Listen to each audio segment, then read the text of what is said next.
Support for this episode of YXE Underground comes from Blair Voth Miller. Blair is a Saskatoon-based realtor and part owner of 3 Saskatoon restaurants, Congress, Hometown Diner, and 13 Pies. You can find Blair online at blairvmiller.com. One of the hardest things that I find working with our adult population, for instance, the young professionals and those that are in university or pursuing those higher academic programs, and even, owners, and it doesn't even have to be university. I mean, we have a lot of construction people, right? We get everybody.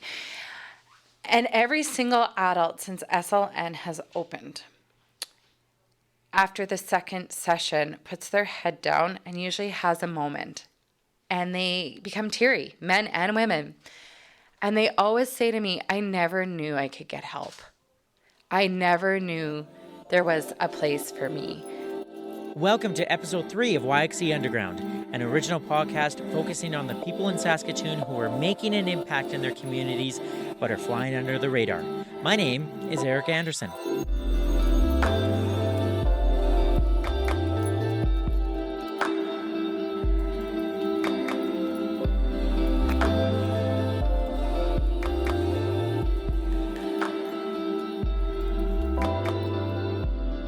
When I was 4 years old, I had so many thoughts and ideas in my head that I wanted to share with everyone around me, but I couldn't. I had serious problems speaking, and if not for 3 years of speech therapy, who knows where I would be today. Kara Brox is changing lives here in Saskatoon by empowering them to communicate. I am so excited for you to hear this interview with Kara, a speech pathologist / communications expert / mother of 2 / entrepreneur / well, you get the idea. She's a very busy woman, but she's doing some wonderful things for people of all ages in our community, and she is the feature interview in this episode of YXE Underground.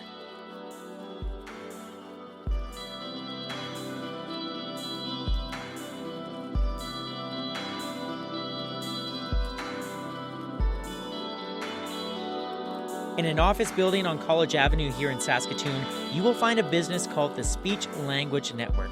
It offers a variety of therapies for people who are having challenges when it comes to communicating. Maybe it's a grade 3 student who has a lisp, or a PhD student who stutters when they become nervous.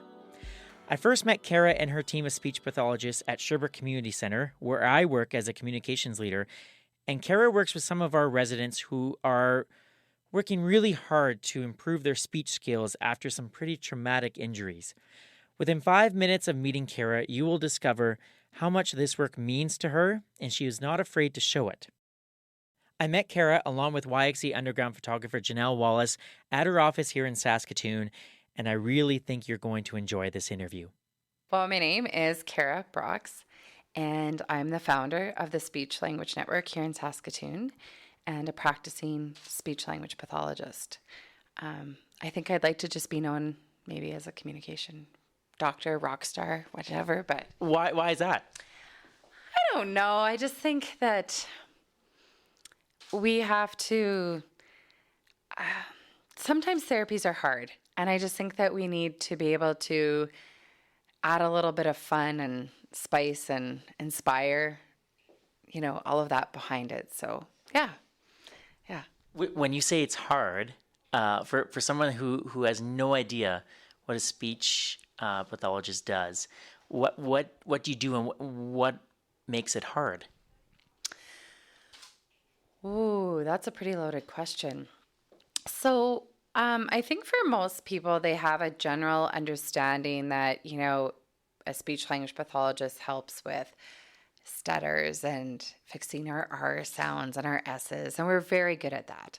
But the scope of our field is actually a lot larger. So, for instance, at this practice, our youngest client is 18 months old, and our oldest is 98. So we essentially work on all areas of communication across a lifetime, and that includes speech skills, language skills, expression, auditory processing, stuttering, social skills, social language skills, all those things that you need. Yeah.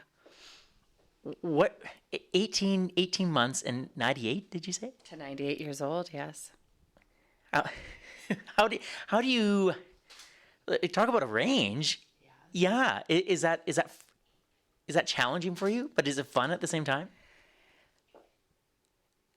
It is challenging. I think as a therapist, over the years, you spend more time in certain areas, similar to, lots of people who are possibly within the chiropractor field. They can serve a large number of people, but they might end up specializing in pediatrics or adult. So for us, because we have a team of 5 people on our staff, we have a few that focus on the younger areas, and then some that work in school-aged and adult. So that's how we kind of break it up. Challenging is a unique word. It can be challenging, but I think if you really, really listen to your clients and their needs and then build a plan around that, it just becomes really meaningful and can last, it works for them, right? Mm-hmm. This is something I've wanted to ask you for a long time. Is speech something that we take for granted as people? Absolutely. It is. When we look just even across just simple numbers in Canada, 1 out of 6 people has a speech language or hearing impairment.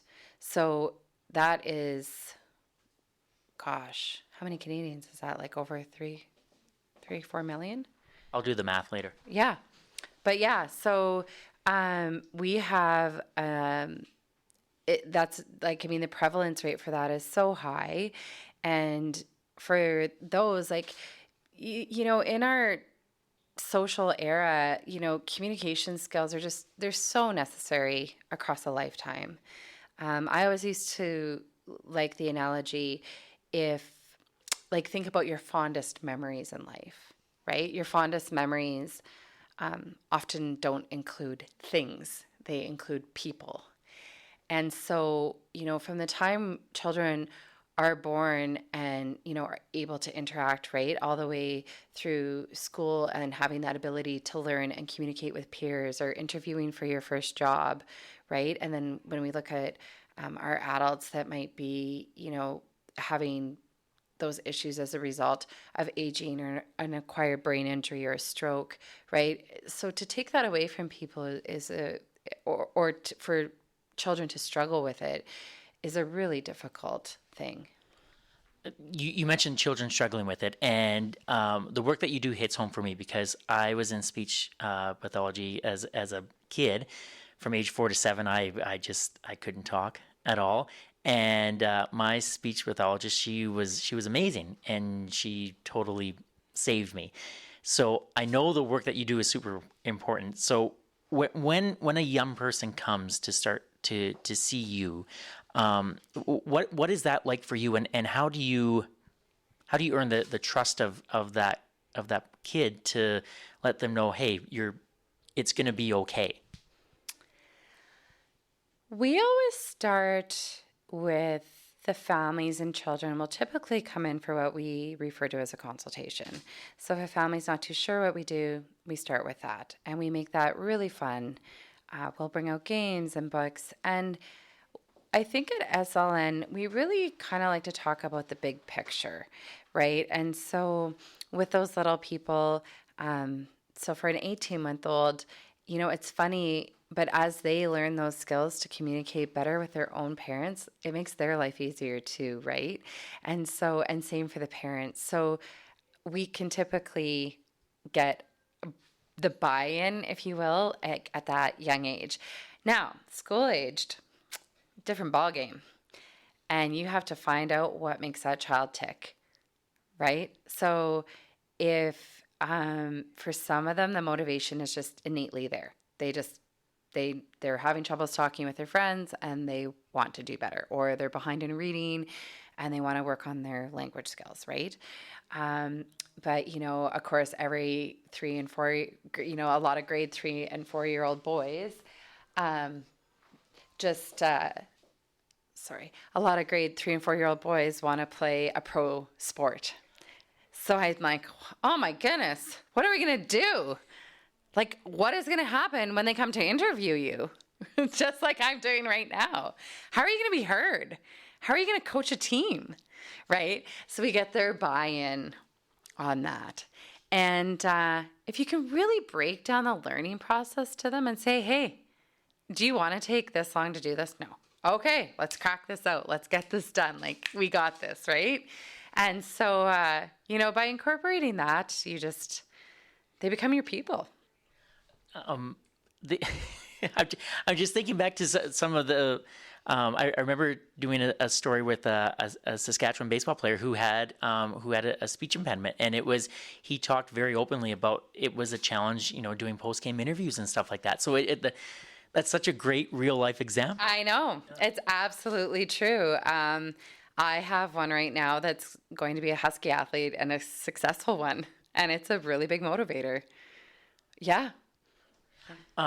The other thing I really wanted to ask you about too, and this is how we met, is you work with some of the residents at Sherbrooke Community Center where I work.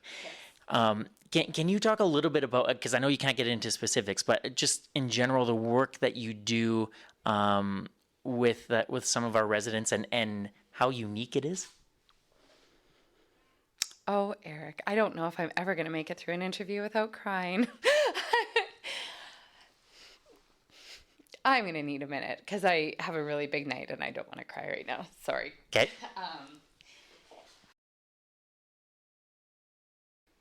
All right, we're back. So Sherbrooke, as you know, is an interesting place, and they also have a really wide range of needs. What makes our work there so unique is that typically the people that we have the opportunity to work with have a very big story. And I think when people go through life and they experience an insult to the brain, if you will, whether it's a car accident or a stroke, a really big part of that journey is learning about who they were and kind of looking at, where they can go and using the things that are the most meaningful to them to try and unlock the puzzle. And it is a puzzle. It's a big puzzle. We had the opportunity to work with a young man there that had been in a coma for 9 months. And when I first met him, he hadn't had really any forms of communication.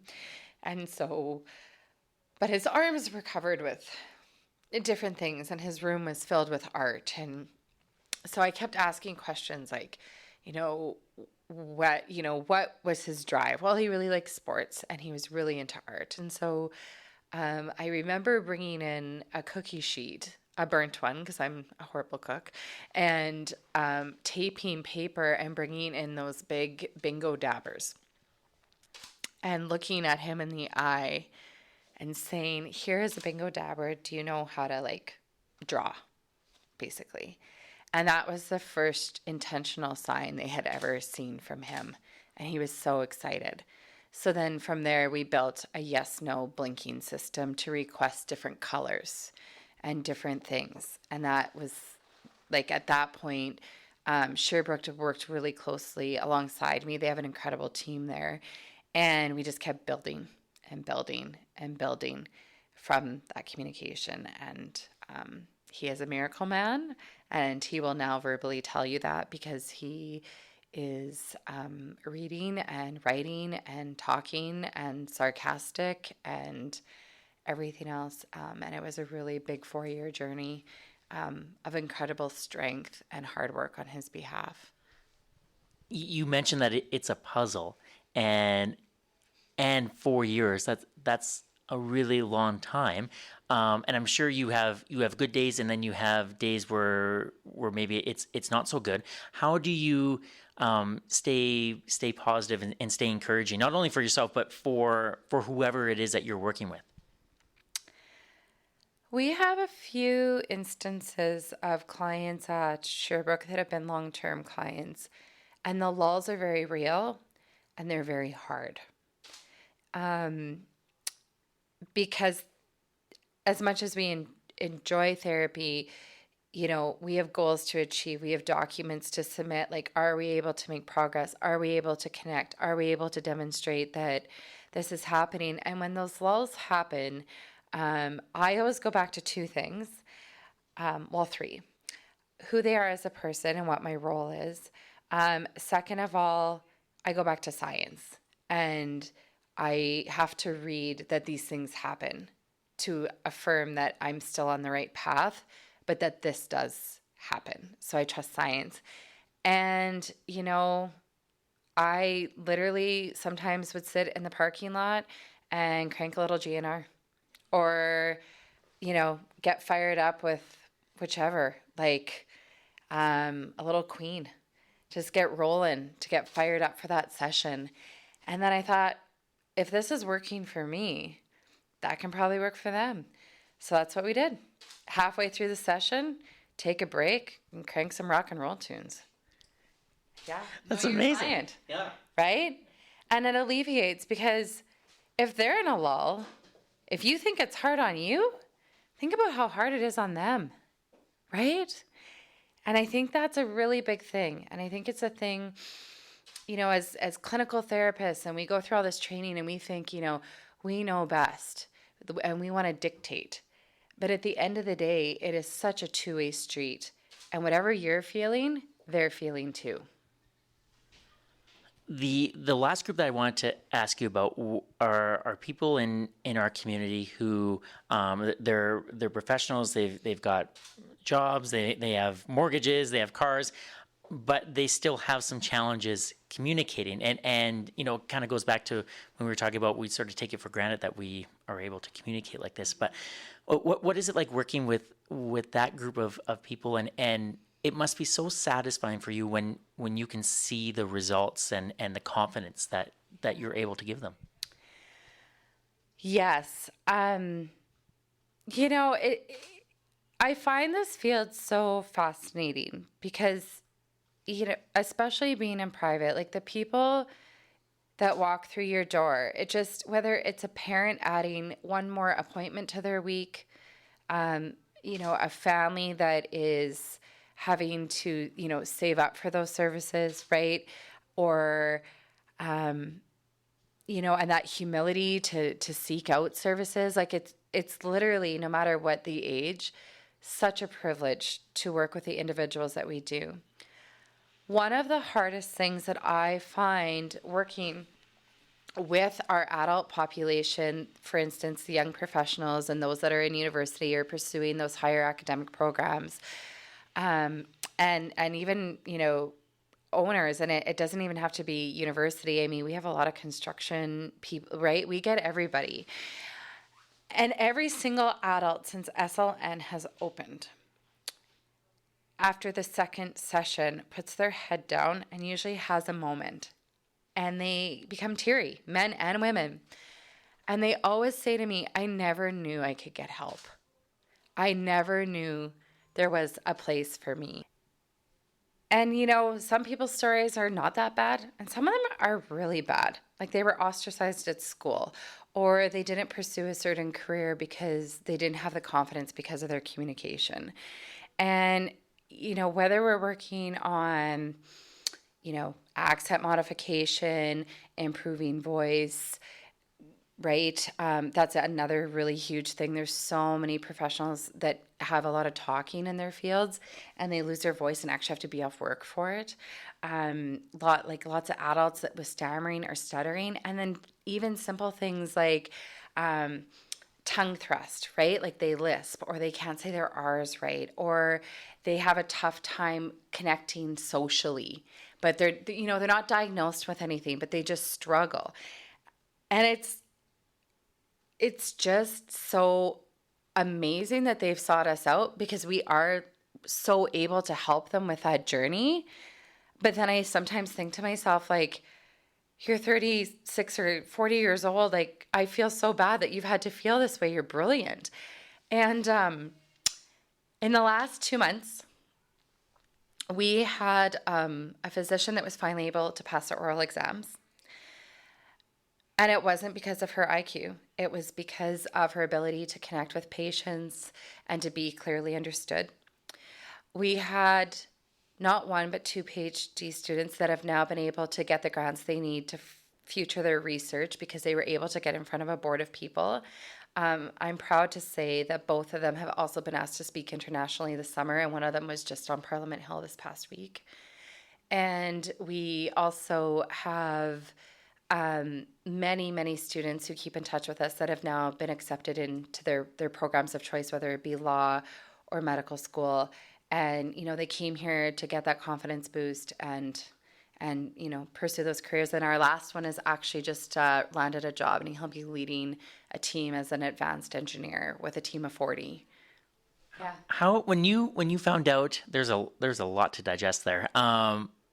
When you found out that your one client passed and is now she was able to pass her oral exam and is now like a doctor or medical school, how did that make you feel?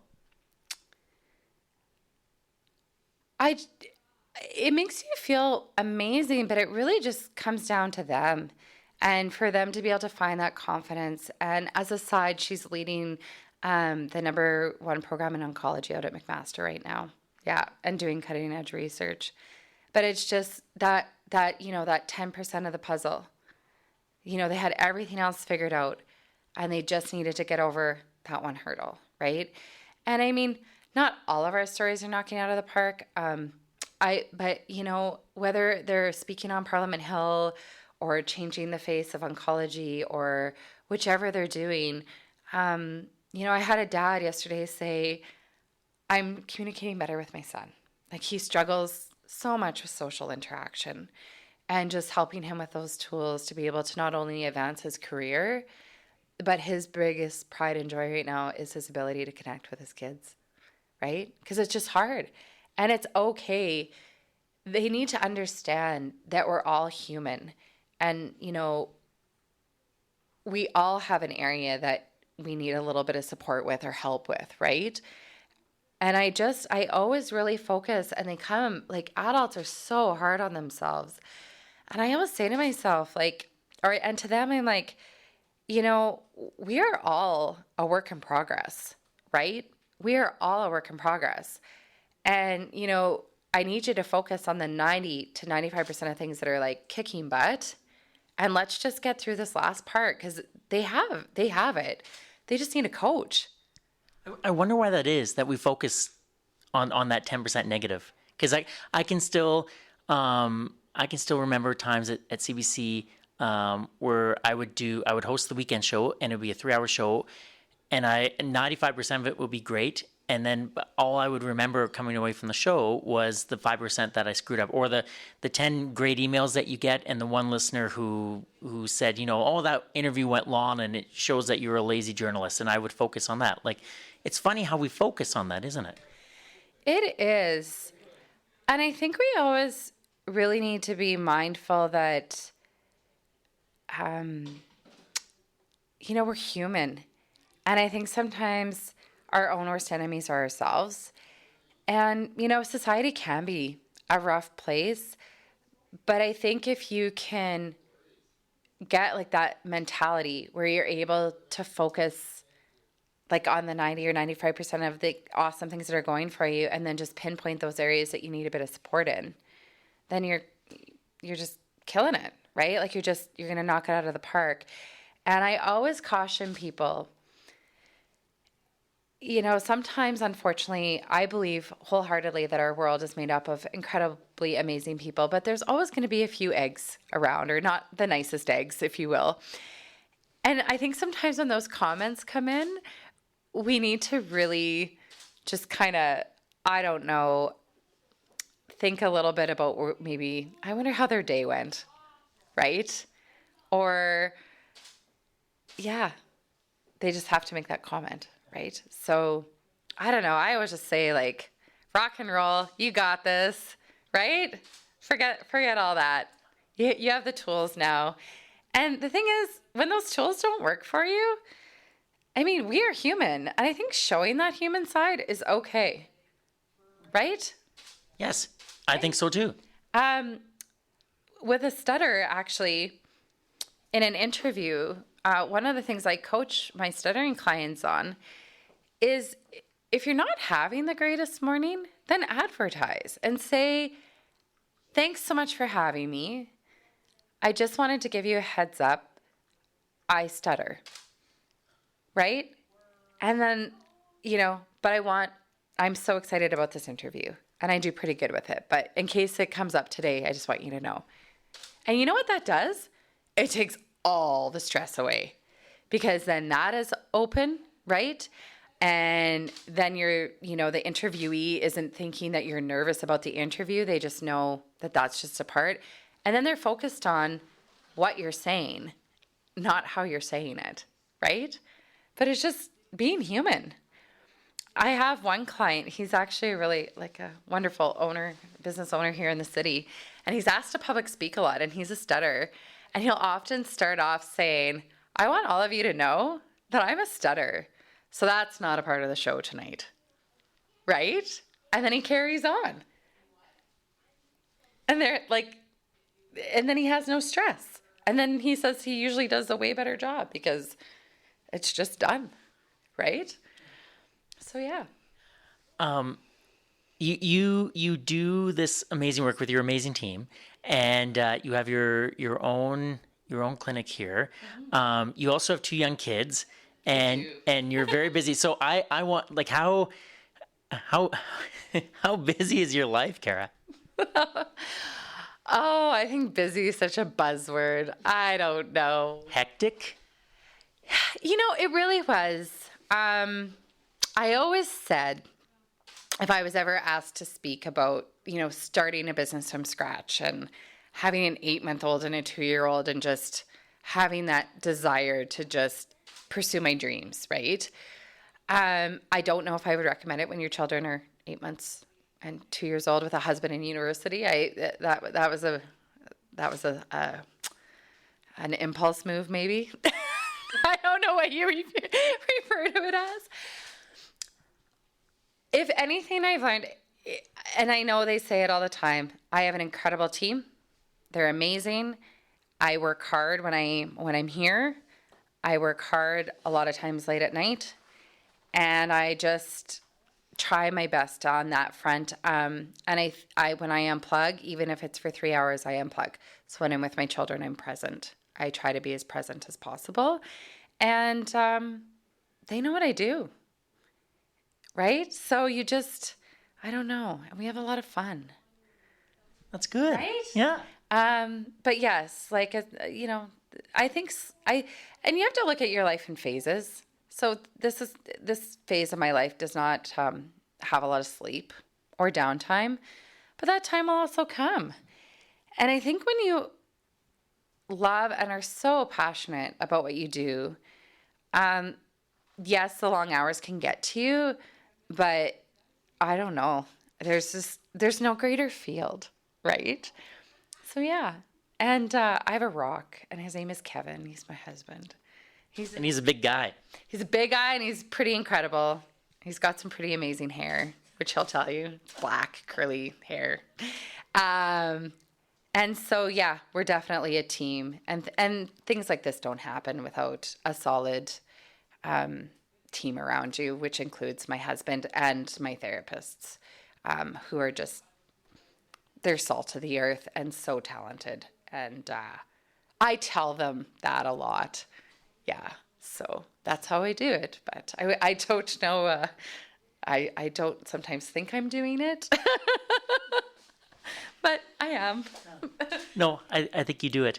I'm a big fan of yours, and I'm a big fan of the work that you do. So thank you. So thank you for being on this podcast. And yeah, this has been lots of fun. And Yes. and I have to tell you, before we spoke, I said to Janelle, our friend photographer here, I said, let's see if we can get Kara to cry. Oh no, that's not good. But I know that this means so much to you, and so yeah. Oh gosh. Yeah, I go to like more graduations, and I don't know. I just get so fired up, right? Like I'm just like, I don't know. I feel so bad for some of my clients because like they don't know that I sometimes like lurk in the high school just to like see how they're doing or like go check them out at the university. And I'm all about celebrating. So like one of my PhD students is finishing soon. I'm like, we're going out to celebrate. So we go out for lunch or whichever. But because it's just so exciting when they get to that next level or they get accepted into a program in high school that, 5 years ago, their parents never thought they were going to get into, or I don't know. It's just, and I just think that they need that too, because they just had it a bit harder, they just had a few more hurdles to get through. So when those things come together, it's like, oh yeah, you got to do it. I send a lot of like capitalized emails and stuff.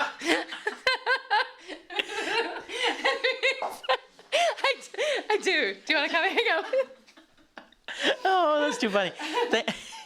That's a really nice way to end it. Thank you. Thank you, Kara. This is so much fun. Thank you. No problem. You take care. I mean, how can you not be inspired by Kara's work? And I didn't realize how much work she does with adults from all backgrounds here in Saskatoon. It's pretty amazing stuff, and I want to thank Kara for sharing so much about her profession and sharing her passion with us today here on the podcast. This has been episode 3 of YXE Underground. Thank you so much again for listening. My name is Eric Anderson. I'm the host and I produce the show. And if you know of someone doing something really great here in Saskatoon who maybe is flying under the radar a bit, please let me know. You can send me an email, ericandersonYXE@gmail.com. And you can find YXE Underground on social media as well. We have a Facebook page. You can find us on Twitter @YXE Underground. And on Instagram as well, again, @YXE Underground. And there, you will see pictures of Kara taken by my friend and Saskatoon photographer Janelle Wallace. And you will also find pictures of previous guests on the podcast. Janelle is doing an absolutely fantastic job of documenting all these guests and documenting the interviews. So Janelle, thank you so much, and you should check her out on social media as well.